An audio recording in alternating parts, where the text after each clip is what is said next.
नमस्कारः शुभसन्ध्या। सम्प्रति वयं संस्कृतसाहित्यक्षेत्रे संस्कृतकवीनां दानम् इति सन्दर्भे चर्चां कुर्मः। जानीमः कस्य कवेः कीदृशी कृतिः अस्ति, कः कविः किं रचितवान्, पुनश्च OSST परीक्षायां कीदृशाः प्रश्नाः आगच्छन्ति। तर्हि प्रारम्भं कुर्मः। प्रारम्भिकसमये जानीमः विगतवर्षे कस्य कवेः कृतितः कियत् प्रश्नाः आसन्।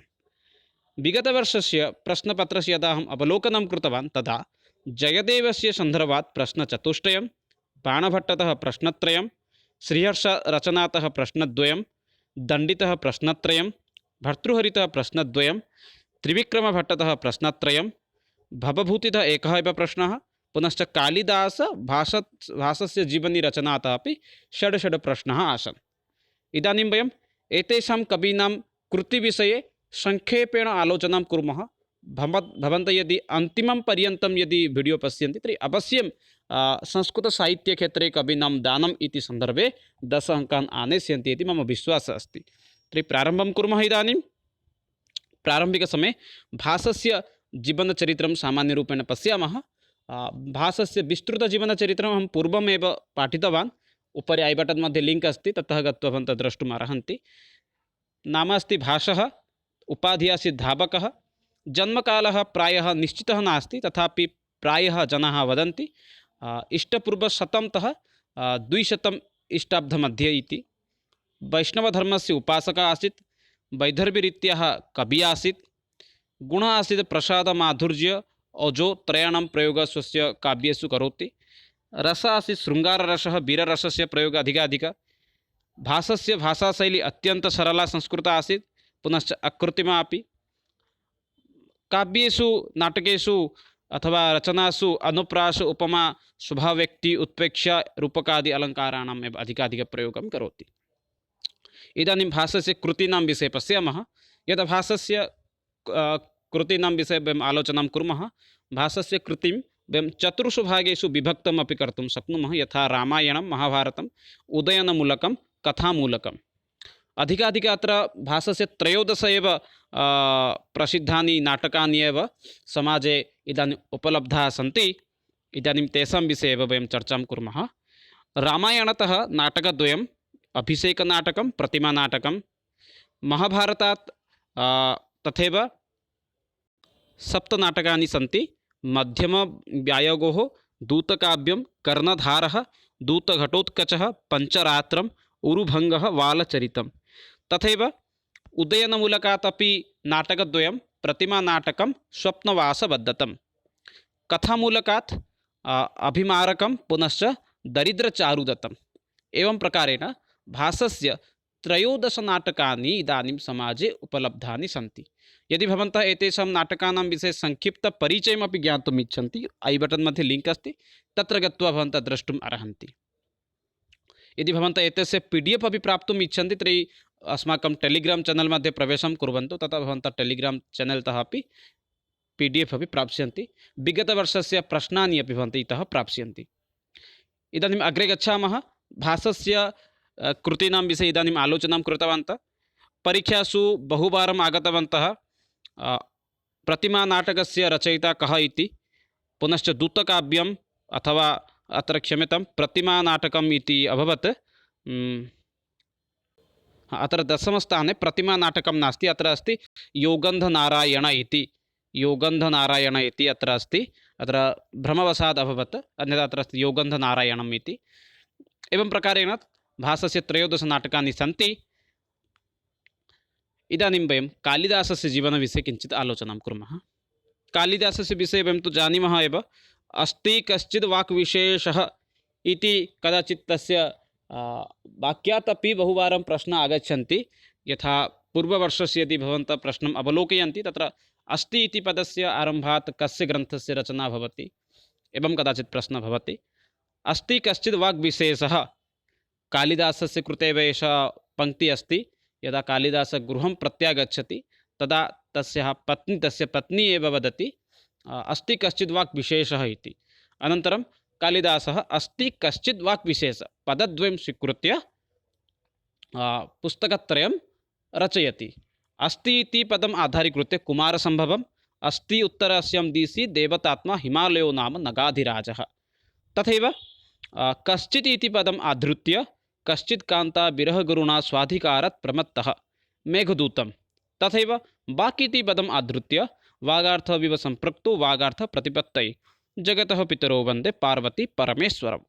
रघुवंशम् अर्थात् अस्ति कश्चित् वाग्विशेष अत्यंत मुख्य प्रश्नः अस्ति 2016-18-19 वर्षत्रयम् एतस्मात् अर्थात् एतस्मात् वाक्यात् एकः प्रश्नः निश्चयेन भवति। अतः 2021 मध्ये अपि एकः प्रश्नः इतः भवितुम् अर्हति। अतः भवन्तः एतद् श्लोकं स्मरणे स्थापयन्तु।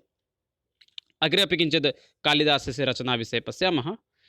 कालिदासस्य अपि तथैव सप्तकृतयः समाजे इदानीम् उपलब्धाः सन्ति, प्रसिद्धाः अपि सन्ति। महाकाव्यद्वयं कुमारसम्भवं रघुवंशं स्थापयन्तु स्मरणे। कालिदासस्य महाकाव्यद्वयं कुमारसम्भवं रघुवंशं, तथैव रूपकम् अर्थात् नाटकम् अभिज्ञानशाकुन्तलं विक्रम उर्वशीयं मालविका अग्निमित्रं, क्षम्यतां मालविका अग्निमित्रम्, एवं प्रकारेण नाटकत्रयम्। इतोपि खण्डकाव्यत्रयं क्षम्यतां द्वयं मेघदूतं ऋतुसंहारः इति। एवं प्रकारेण कालिदासस्य सप्तकृतयः इदानीम् अपि समाजे जीविताः सन्ति। तथैव प्रथमकृतिः अस्ति कालिदासस्य ऋतुसंहारः खण्डकाव्यम्। अग्रिमम् अस्ति प्रथममहाकाव्यं भवति कुमारसम्भवः, महाकाव्यम् अस्ति। तथैव प्रथमरूपकं भवति मालविकाग्निमित्रं।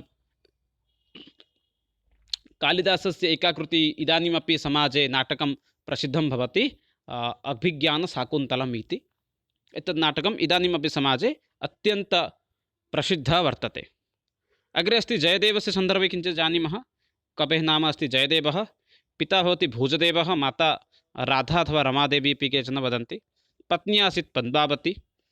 उत्कलप्रदेशस्य केन्दुविल्लु इति ग्रामे एतस्य कवेः जन्म आसीत्। राज्ञा लक्ष्मणसेनस्य समकालिकः आसीत्, अतः केचन 11 शताब्द्याः कविः इति अपि वदन्ति। एतदासीत् जयदेवस्य सामान्यजीवनवृत्तान्तं। तस्य कृतिविषये किञ्चित् चर्चां कुर्मः। जयदेवस्य एका एव कृतिः अस्ति, तद् भवति गीतागोविन्दम्। अत्र भक्तिरसस्य एव अधिकाधिकप्रयोगः भवति। जयदेवः जगन्नाथदेवस्य परम उपासकः आसीत्। भक्तकविः इति अपि प्रसिद्धिः अपि आसीत्, अर्थात् उपाधिः अपि प्राप्तवान्। अत्र 12 सर्गाः सन्ति। गीतगोविन्दे 12 सर्गाः सन्ति। जयदेवस्य सन्दर्भात् एव इमे केचन अत्यन्तमहत्त्वपूर्णबिन्दवः आसन्। अग्रे वयं पश्यामः। भवभूति इति भवभूति जीवनात् सन्ति, तस्य जीवनीम् अपि जानीमः। भवभूति अस्ति, केचन तं श्रीकण्ठ इति अपि वदन्ति। नाम भवभूते तुलनामपि केचन कालिदासेन सह अपि कुर्वन्ति। भवभूति जन्मस्थानं भवति विदर्भदेशस्य पद्मापुरनगर इति अपि जनानां मतम् अस्ति। पुनश्च सः आसीत् कृष्णयजुर्वेदस्य तैत्तिरीयशाखाध्यायी, काश्यपगोत्रस्य आसीत्। इतोपि पितुः नाम आसीत् नीलकण्ठः इति, मातुः नाम आसीत् जातुकर्णः, पुनश्च पितामहस्य नाम आसीत् भट्टगोपालः इति। संक्षिप्तपरिचयः एव अस्ति। भवभूते कृतित्रयमेव इदानीं समाजे प्रसिद्धाः सन्ति। एका अस्ति मालतीमाधवं। विगतवर्षे बहुवारं प्रश्नः आसीत् मालतीमाधवं कस्य कृतिः इति। महावीरचरितं, पुनश्च तस्य इतोपि एकं सर्वश्रेष्ठा कृतिः वर्तते उत्तररामचरितम्। उत्तररामचरितं भवभूते कश्चन महान् अवदानम् अस्ति संस्कृतसाहित्यक्षेत्रे। अतः भवन्तः एतत् सर्वमपि आवश्यकतास्थले अपि स्क्रीन्शाट् नेतुम् अर्हन्ति। टेलिग्राम् चैनल् मध्ये अपि प्रविशन्ति चेत् ततः अपि भवन्तः प्राप्तुम् अर्हन्ति। अग्रिमः कविः अस्ति दण्डिः। जन्मस्थानम् अस्ति काञ्चीनगरं। 7मशताब्द्याः एव कविः आसीत्। पुनश्च राजा नृसिंहवर्मणः सभापण्डितः अपि दण्डी आसीत्। एतस्य अपि कृतित्रयं वर्तते। काव्यादर्शं, पुनश्च दशकुमारचरितं, पुनश्च अबन्तसुन्दरी कथा, सुन्दरकथा, एवं प्रकारेण कृतित्रयम् अत्र उपलब्धाः सन्ति। पुनश्च एकवारं श्रावयामि। काव्यादर्शं, दण्डी काव्यादर्शम् अत्यन्तं प्रसिद्धम् अस्ति। दशकुमारचरितं, अबन्तिसुन्दरकथा, एवं प्रकारेण कृतित्रयम् अत्यन्तप्रसिद्धाः सन्ति। अग्रे अस्ति पुनः वाणभट्टः। बाणभट्टः आसीत् गौत्रबाणभट्टस्य आसीत् वात्सायनः, पितुः नाम आसीत् चित्रभानुः, पितामहः अर्थपतिः, पुनश्च सः श्रीहर्षस्य सभापण्डितः अपि आसीत्। बाणभट्टस्य अपि कथात्रयम् अर्थात् रचनात्रयम् इदानीं समाजे प्रतिष्ठा सन्ति। एकमस्ति हर्षचरितं, चण्डीशतकं, पुनश्च अस्ति कादम्बरी। कादम्बरी तु एव सर्वोत्कृष्टा वर्तते बाणभट्टस्य। इतोपि हर्षचरितं, चण्डीशतकम् अपि बहु प्रसिद्धं वर्तते। अग्रे पश्यामः भर्तृहरिः इति जीवनात् पश्यामः। भर्तृहरिविषये तु जानन्ति सामान्यरूपेण। तस्य जन्मस्थानं मालवाप्रदेशस्य धारानगरी एव आसीत्। एतस्य अपि कृतित्रयम् इदानीम् अत्यन्तप्रसिद्धं वर्तते समाजे। नीतिशतकं, शृङ्गारशतकं, वैराग्यशतकं, पुनश्च व्याकरणशास्त्रस्य वाक्यपदीयस्य अपि रचनाकारः भर्तृहरिः एव भवति। एतस्य नीतिशतकम् एव महत्त्वपूर्णरचना वर्तते। शृङ्गारशतके एव शृङ्गाराणां विषये एव वर्णितः वर्तते। वैराग्यशतके अपि तथैव वैराग्यविषये अपि वर्णितः अस्ति। नीतिवाणीनां सङ्ग्रहः भवति कश्चन नीतिशतकम् इति। अग्रे पुनः पश्यामः श्रीहर्षः। श्रीहर्षस्य पितुः नाम आसीत् श्रीहरिः, पुनश्च तस्य मातुः नाम आसीत् माम्मलदेवी इति। सः काशीराजविजयचन्द्रस्य सभापण्डितः आसीत् श्रीहर्षः। अनन्तरं पुनः अन्य कस्यचित् नृपस्य अपि राजपण्डितः अपि आसीत्, सभापण्डितः। एतस्य नवकृतयः नाम इदानीं समाजे प्रसिद्धाः सन्ति। एकः भवति स्थर्ज्यविचारप्रकरणं, विजयप्रशस्ति, खण्डनखण्डखाद्यं, गौडर्विश्वप्रशस्ति, अन्नववर्णं, छन्दप्रशस्ति, शिवशक्तिसिद्धिः, पुनश्च नवसाहसशङ्कचरितचम्पुः, नवसाहित्यशङ्कचरितचम्पुः, अन्ते अस्ति नैषधीयचरितम्। एवं प्रकारेण श्रीहर्षस्य नवकृतयः इदानीं समाजे जीविताः सन्ति। श्रीहर्षस्य नैषध्यचरितम् अपि आधृत्य कश्चन लोकोक्ति अपि प्रसिद्धा अस्ति।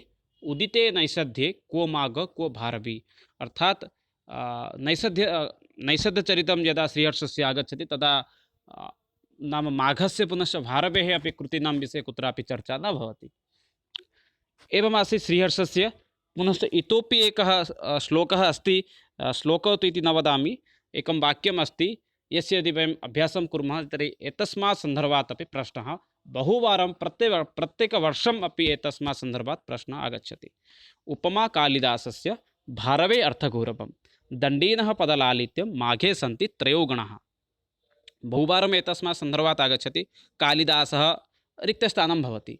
अथवा उपमा, कः कवि, कस्य कवेः उपमागुणम् आसीत् अथवा उपमाविषये ज्ञानम् आसीत्। तथैव उपमा कालिदासस्य भारवे अर्थगौरवं, पदलालित्यं दण्डीनः आसीत्, पुनश्च माघस्य सविधे एतद् गुणत्रयम् अर्थात् उपमा, अर्थगौरवं, पुनश्च पदलालित्यम्, एतत्त्रयं माघस्य सविधे आसीत्।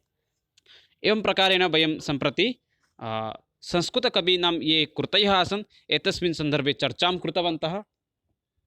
कवीनाम् अपि अवदानं संस्कृतसाहित्यक्षेत्रे किं किम् आसीत् एतस्मिन् सन्दर्भे अपि ज्ञातवन्तः।